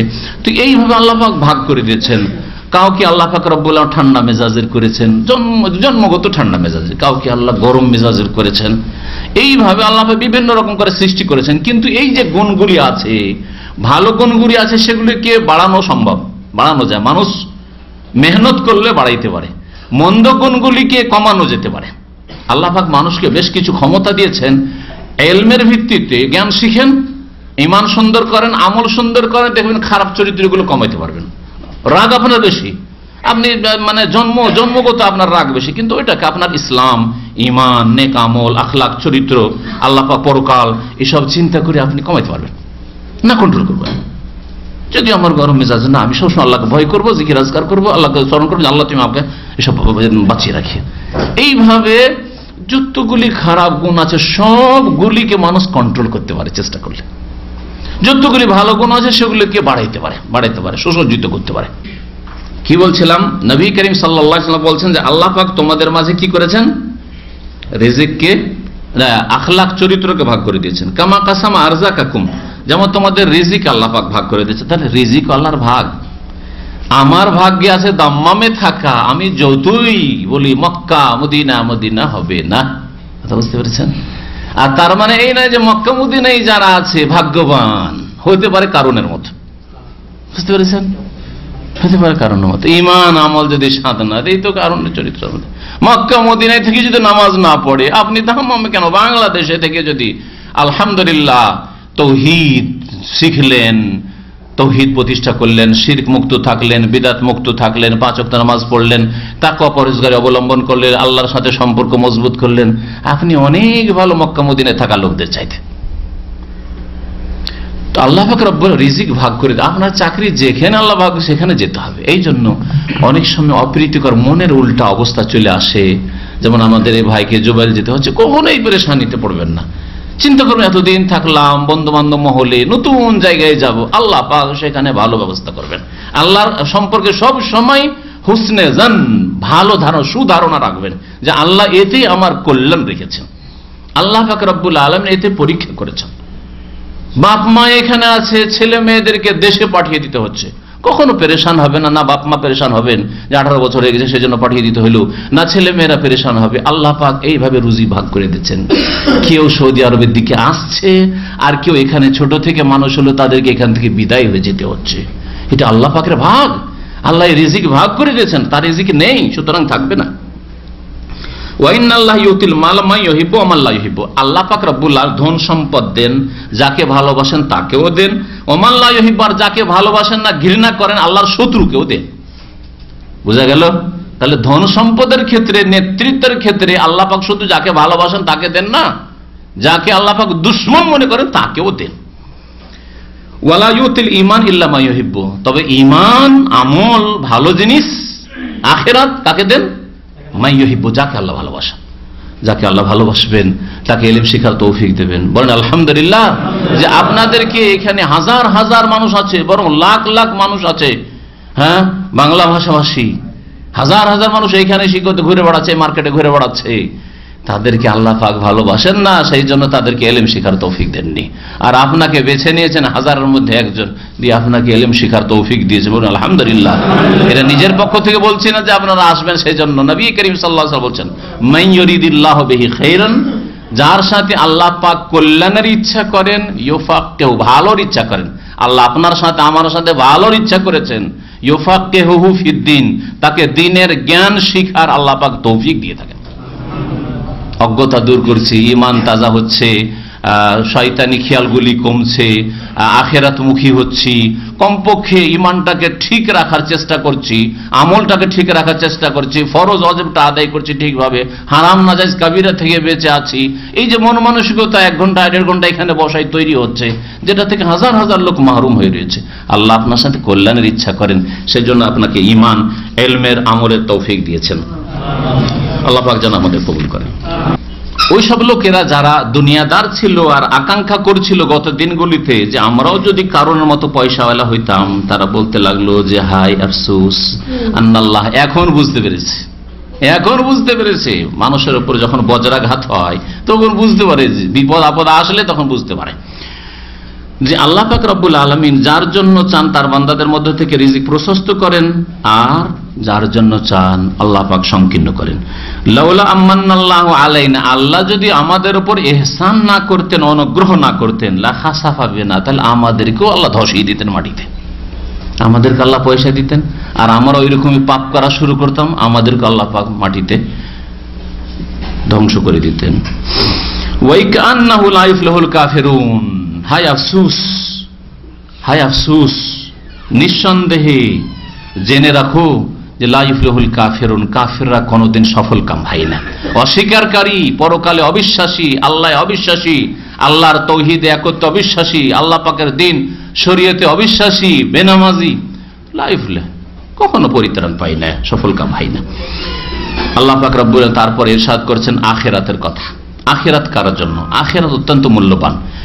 দুনিয়া আল্লাহ পাক সৎ লোক অসৎ লোককে দেন, দুনিয়া যাকে ভালোবাসেন তাকেও দেন, আর যাকে ভালোবাসেন না তাকেও দেন। কেন? কারণ দুনিয়া আল্লাহর কাছে তুচ্ছ, মূল্যহীন, দুনিয়ার কোনো মূল্য নেই। ওই মাছি বা মশার ডানা পরিমাণ তার মূল্য নেই। হ্যাঁ, পক্ষান্তরে আখিরাত আল্লাহর কাছে অত্যন্ত মূল্যবান। আখিরাত আল্লাহর কাছে অত্যন্ত মূল্যবান, আখিরাতের জীবন, আখিরাতের সুখ। সেজন্য আখিরাত শুধু যাদেরকে ভালোবাসেন তাদেরকে আল্লাহ পাক সুখময় স্থান দেবেন আখিরাত। আল্লাহ বলছেন তিলকা দারুল আখিরাহ, এই যে আখিরাতের ঘর, এই যে আখিরাতের ঘর, নাজআলুহা লিল্লাযিনা লা ইউরিদুনা উলুওয়ান ফিল আরদি ওয়ালা ফাসাদা, দেব আমি এই আখিরাতের ঘর ওই সব লোকদেরকে যারা চাই না, লা ইউরিদুনা, চাই না, উলুওয়ান, দাম্ভিকতা, নিজেকে ওপরে করতে চাই না, যে আমি ওপরে থাকবো, আমি সবার ওপর ডান্ডা ঘোরাবো, আমি সবাইকে দেখবো না, ওপরে চাই না। সাধারণ মানুষ হিসাবে জীবনযাপন করতে চাই। এরা আমার কমপক্ষে মানুষ হিসাবে ভাই, যদি অমুসলিম হয়তো মানুষ, তারা, আমিও মানুষ, সেও মানুষ। আর মুসলিম হলে দিনী ভাই, সে যদিও গরিব, যদিও অভাবী, যদিও দুর্বল, যদিও অসুস্থ, নিজেকে বড় মনে করে না। তার জন্য আখিরাত, লা ইউরিদুনা উলুওয়ান ফিল আরদ, পৃথিবীতে যে দাম্ভিকতা চাই না, ওয়ালা ফাসাদান, আর বিপর্যয় সৃষ্টি করতে চায় না, অশান্তি বিশৃঙ্খলা সৃষ্টি করতে চাই না, ওদের জন্য আখিরাত রয়েছে। আখিরাত পাওয়ার জন্য আল্লাহ দুটো কথা বলেছেন, নিজেকে বড় মনে করবে না, আর ফিতনা ফাসাদ সৃষ্টি করবে না, কারো ক্ষয়ক্ষতি করবে না। আর নিজেকে বড় মনে করলে অন্যকে তুচ্ছ মনে করে, এমনকি নিজেকে বড় মনে করার কারণেই 5 ওয়াক্ত মসজিদে গিয়ে নামাজ পড়ো, আমি বাধ্য, যখন মনে হবে যাব। হ্যাঁ, তারপর এর চাইতে বেশি শয়তান সুযোগ নিয়েছে অনেকের, আমি এত শিক্ষিত একজন প্রফেসর মানুষ, এত আমি বড় নেতা, আর ওই সেজদা করতে হবে, চাটায় সেজদা করতে হবে, মাটিতে সেজদা করতে হবে, সুতরাং নামাজ নেই, নামাজ নেই। আখিরাত কার জন্য? যারা নিজেকে বড় মনে করে না, আর ফিতনা ফাসাদ সৃষ্টি করে না, কারোর উপর জুলম অত্যাচার করে না। ওয়াল আকিবাতু লিল মুত্তাকিন, আর উত্তম পরিণাম কার জন্য? আল্লাহ ভীরুদের জন্য, যারা পাপ মুক্ত গুনাহ থেকে বেঁচে থাকে, আল্লাহর দিন মেনে চলে, মুত্তাকি পরহেজগার, তাদের জন্য উত্তম পরিণাম, শুভ পরিণাম রয়েছে, শেষ পরিণাম, তারা ভাগ্যবান হবে। এই আয়াত ওমর ইবনে আব্দুল আজিজ রাহমাতুল্লাহ আলাইহি খলিফা, এই খলিফা পাঠ করেছিলেন ওই সময়, যে সময় তার ইন্তেকাল হয়। তেলাওয়াত করছেন করতে করতে এই আয়াতে, সূরা কাসাসের এই আয়াতে যখন পৌঁছেছিলেন, সেই সময় তার রূহ কবজ হয়। এত বড় বাদশাহ, বিশাল রাজত্ব তার কাছে, উমাইয়া বংশের, তারপরেও তিনি সেই যুগে, জুলম অত্যাচারের যুগে, তখন স্বজন প্রীতি চলছিল আর ধন সম্পদের লুটপাট চলছিল নেতৃত্বের নামে, সেই সময় যত ধন সম্পদ এসেছে সবগুলি ফিরে বাইতুল মালে জমা করে এসে, স্ত্রী, রাজার মেয়ে, রাজার বোন, রাজার স্ত্রী, এমন কোন মহিলা উম্মতে মুসলিমাতে জন্মানি যার বাপও রাজা, 2 ভাই রাজা, আর যার সাথে বিয়ে হচ্ছে স্বামী সেও রাজা, একমাত্র ফাতেমা ওমর ইবনে আব্দুল আজিজের স্ত্রী, বিনতুল খলিফাতে ওয়াল খলিফাতু যাওজাহা উখতুল খালাইফ ওয়াল খলিফাতু জাদ্দুহা, ওর দাদাও ওয়াল খলিফাতু জাদ্দুহা, বিনতুল খলিফাতে ওয়াল খলিফাতু যাওজাহা, খলিফার মেয়ে, ওয়াল খলিফাতু যাওজাহা, তার স্বামীও খলিফা, উখতুল খালাইফ, কয়েক খলিফার ভাই মানে বোন, আর ওয়াল খলিফাতু জাদ্দুহা, আর তার দাদাও খলিফা। সুবহানাল্লাহ। বলে এত ধন সম্পদ, এত অলংকারের বোঝা যে তোমাকে দিয়ে পাঠিয়েছে, তোমার বাবা কোথা থেকে পেল এগুলো? সব তো বাইতুল মালের, এগুলো সব তো মুসলিমদের, যাও বাইতুল মালে জমা করে আসো, যদি আমার সাথে থাকতে চাও তাহলে দিয়ে আসো, সব জমা করে দেবো, একটা কিছু রাখলো না। এই ছিলেন খলিফা, এই জন্য তাকে পঞ্চম খলিফা রাশেদ আলী রাদিয়াল্লাহু তাআলা, অথচ মোল্লা মেলা গ্যাপ, পঞ্চম খলিফা রাশেদ বলা হয়েছে। আল্লাহ পাক রব্বুল আলামিন এরকম যেন সৎ নেতৃত্ব আমাদেরকে দান করেন। তাহলে এইরকম শুভ পরিণাম হবে। দেখেন আখিরাতের আয়াত তেলাওয়াত করছেন আর দুনিয়া থেকে বিদায় নিচ্ছেন। আল্লাহ পাক আমাদেরকে যেন ভালো মত দান করেন। মান জা বিল হাসানাতি ফালাহু খায়রুম মিনহা, যে ব্যক্তি নেকি নিয়ে আসবে তার জন্য ওর চাইতে উত্তম রয়েছে, 10 গুণ রয়েছে। ওমান জা বিস সাইয়্যাত, যে ব্যক্তি গুনাহ নিয়ে আসবে, গুনাহ করবে, ফালা ইউজাল্লাযিনা আমিলুস সাইয়্যাত, যারা পাপের কাজ করে তাদেরকে বদলা দেওয়া হবে না, একমাত্র অতটাই বদলে যতটা করে, মানে একটা গুনাহ করলে একটাই গুনাহ লেখা হবে, ইল্লা মা কানু ইয়ামানু, যেই কর্ম করেছে সেই কর্মেরই শুধু বদলা দেওয়া হবে, পাপ দেওয়া হবে।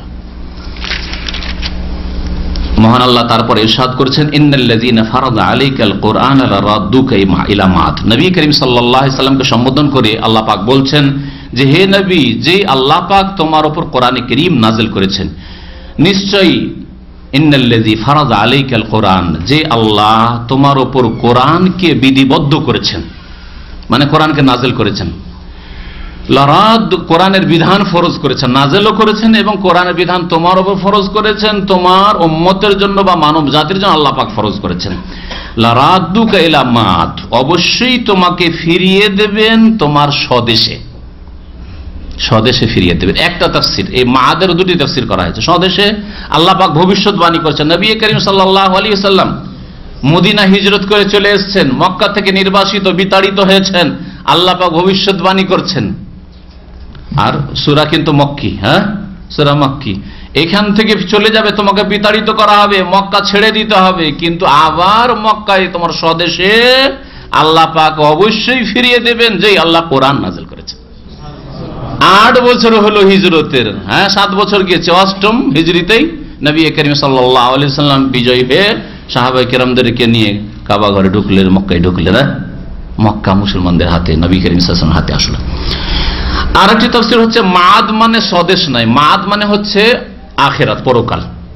এর আগে তাফসীর করতে গিয়ে বলেছে মাস মানে দুনিয়া, যেখানে আপনি জীবিকা নির্বাহ করছেন, জীবনযাপন করছেন, আর মাআদ মানে হচ্ছে যেখানে প্রত্যাবর্তন স্থল, আদা ইয়াউদু থেকে। ইন্নাল্লাযী ফারাদা আলাইকুল কোরআন, যে আল্লাহ পাক তোমার উপর কোরআন নাজিল করেছেন, বিধিবদ্ধ করেছেন, তিনি অবশ্যই তোমাকে আখিরাতে পরকালে ফিরিয়ে নিয়ে আসবেন। তোমাকেও আখিরাতে কিয়ামতে আসতে হবে, তোমাকেও আখিরাতে আসতে হবে, মানে তোমাকেও মৃত্যু মুখে পতিত হইতে হবে। কুল, হে নবী জানিয়ে দাও, রব্বি আ'লামু মান জাআ বিল হুদা, আমার প্রতিপালক জানেন যে কে হেদায়েত নিয়ে এসেছে, ওমান হুয়া ফি দালালিম মুবিন, আর কে সুস্পষ্ট গুমরাহিতে রয়েছে। ওমা কুনতা তারজু আইয়ুলকা ইলাইকাল কিতাবু ইল্লা রাহমাতাম মির রাব্বিক, হে নবী তুমি আশা করনি যে তোমার উপর কিতাব নাজিল করা হবে, তবে এটা তোমার রবের পক্ষ থেকে করুণা স্বরূপ, রহমত স্বরূপ। মুহাম্মদ তুমি কি জানতে 40 বছর বয়সের আগে যে তোমাকে কিতাব কোরআন দেওয়া হবে, নবী করা হবে? তুমি জানতে না। এটা আল্লাহ পাকের রহমত যে তোমাকে আল্লাহ পাক মনোনীত করেছেন। ফালা তাকুনান্না যাহিরান লিল কাফিরিন, সুতরাং কাফেরদের কখনো তুমি সাহায্যকারী হইও না। ওয়ালা ইয়াসুদ্দান্নাকা আন আয়াতিল্লাহ, আর আল্লাহর আয়াত থেকে তোমাকে যেন বাধা কেউ না দিতে পারে। বাদাই উনজিলাত ইলাইক, তোমার উপর কোরআন নাজিল হওয়ার পরে, আয়াত নাজিল হওয়ার পরে। ওয়াদু ইলা রাব্বিক, আর রবের দিকে তুমি মানুষকে আহ্বান করতে থাকো, ডাকতে থাকো। ওয়ালা তাকুনান্না মিনাল মুশরিকিন, মুশরিকদের দলে শামিল হইও না, তাদের সমর্থন করিও না, তাদের সাথে ডিসকাউন্ট করিও না যে দিন ছেড়ে দিয়ে কিছু ছেড়ে দেবো তোমাদের সাথে শরীক হই, এরকম করিও না। ওয়ালা তাদউ মা আল্লাহ ইলাহান আখার, আর আল্লাহর সাথে অন্য কাউকে ডেকো না। যেমন ডাকা চলবে না, দোয়া করা চলবে না আল্লাহ ছাড়া অন্যের কাছে, তেমন সেজদা, রুকু আর অন্যান্য ইবাদত বন্দেগী সেগুলি আল্লাহ ছাড়া কারো জন্য নয়। দোয়া বলে আল্লাহ পাক সমস্ত ইবাদত বন্দেগীকে বুঝিয়েছেন। লা ইলাহা ইল্লাহু, কারণ তিনি ছাড়া আর কেউ সত্য মাবুদ নেই। কুল্লু শাইইন হালিক, প্রত্যেক বস্তু হচ্ছে নশ্বর, প্রত্যেক বস্তু হচ্ছে ধ্বংসশীল। ইল্লা ওয়াজহা, একমাত্র তার চেহারা ছাড়া। আর আল্লাহ পাকের চেহারা বলে এখানে তার জাত, তার সত্তাকে বোঝানো হয়েছে। যেমন আমরা আমাদের ভাষার অলংকারে বলে থাকি যে ভাই আপনার চেহারাটা অনেক দিন দেখিনি, মানে কি, মানে আপনার হাত পা দেখেছি নাকি, মানে আপনাকে দেখিনি, তো আপনার উত্তম শরীরের উত্তম অঙ্গটা বলে আপনাকে উদ্দেশ্য করলাম। ঠিকই তেমনি আল্লাহ পাকের আপনার চেহারা আছে বলে চেহারা বলেছি, কিন্তু তাই না? ওই রকমই আল্লাহ পাক রব্বুল আলামিনের চেহারা বলে আল্লাহ পাকের সত্তাকে উদ্দেশ্য করা হয়েছে যে পৃথিবীর সবকিছুই ধ্বংস হবে, আল্লাহ পাক শুধুই ধ্বংস হবেন না। আল্লাহ পাক রব্বুল আলামিন ওয়া ইয়াবকা ওয়াজহু রাব্বিকা যুল জালালি ওয়াল ইকরাম, সেখানেও চেহারার কথা বলে আল্লাহ পাকের জাতকে উদ্দেশ্য করা হয়েছে। আল্লাহ পাক রব্বুল আলামিনের তাহলে চেহারা আছে আল্লাহ পাকের মতো। লাহুল হুকম, বিধান তারই। বিধান কার? সৃষ্টির বিধান আল্লাহর জন্য, যা করতে চান আল্লাহ তাই হয়, এটা হচ্ছে সৃষ্টিগত বিধান। আর শরীয়তের বিধান তার জন্য, আল্লাহ পাক রব্বুল আলামিন যেই আদেশ নিষেধ নাজিল করেছেন তাই চলবে। মানুষের উপর নিজে বিধান রচনা করা, আইন রচনা করা কোরআন এবং হাদিস বিরোধী চলবে না। লাহুল হুকম ওয়া ইলাইহি তুরজাউন, এবং তার কাছেই তোমাদের ফিরে আসতে হবে এবং সেখানে ভালো মন্দের তোমাদের বদলা দেওয়া হবে। আল্লাহ পাক রব্বুল আলামিন যেন আমাদের কোরআন বোঝার তৌফিক দান করেন। আল্লাহ পাক কোরআন মোতাবেক আমাদের জীবন যাপনের তৌফিক দান করেন। কোরআন দিয়ে আমাদের জীবনকে যেন বরকতময় করেন, বরকতপূর্ণ করেন। আল্লাহ পাক আমাদের রুজিতে যেন বরকত দান করেন, জান মালে আল্লাহ পাক যেন বরকত দান করেন। আল্লাহ পাক যেন আমাদের দুনিয়া আখিরাতে সুখী করেন। আল্লাহ পাক আমাদেরকে জাহান্নামের আযাব থেকে যেন রক্ষা করেন। রব্বানা আতিনা ফিদ দুনিয়া হাসানা ওয়া ফিল আখিরাতি হাসানা ওয়া কিনা আযাবান নার। ওয়া সাল্লাল্লাহু আলা নবিয়িনা মুহাম্মদ ওয়া আলা আলিহি ওয়া সাহবিহি আজমাইন। হ্যাঁ, চুল কালা করা জায়েজ নয়, চুল কালা করা জায়েজ নয়। মাথার চুল হোক অথবা দাড়ি হোক বা হোক, কালো করা জায়েজ নয়। তবে মেহেন্দি ব্যবহার করেন, মেহেন্দির রং তো জানাই আছে। আর নবী সাল্লাল্লাহু আলাইহি ওয়াসাল্লাম আর একটা ঘাস ওর সাথে মিলাইতেন যেটাতে ব্রাউন হইতে পারে কিন্তু কালো হইতো না। কালো করা জায়েজ নাই। কালো করার ক্ষেত্রে শাস্তির কথা বলা হয়েছে, আযাবের কথা বলা হয়েছে। সুতরাং একজন মুসলিম কালো করবে না। বয়স কম হলে কি হবে? ধোকা দিবে বিয়ে করার জন্য? আগে কেন বিয়ে করেন? যে রাজি হবে তাকে বিয়ে করবে। জি হ্যাঁ, ওটা আরো ধোকা। একটা মেয়েকে ধোকা দিবে না, না জায়েজ না। হয়তো ওই মেয়ে সাদা দাড়ি পছন্দ করে না, আমাকে কালো দাড়ি করে ধোকা দিয়েছে, পরের দিন থেকে আর এসব তো সাদা এর। হ্যাঁ।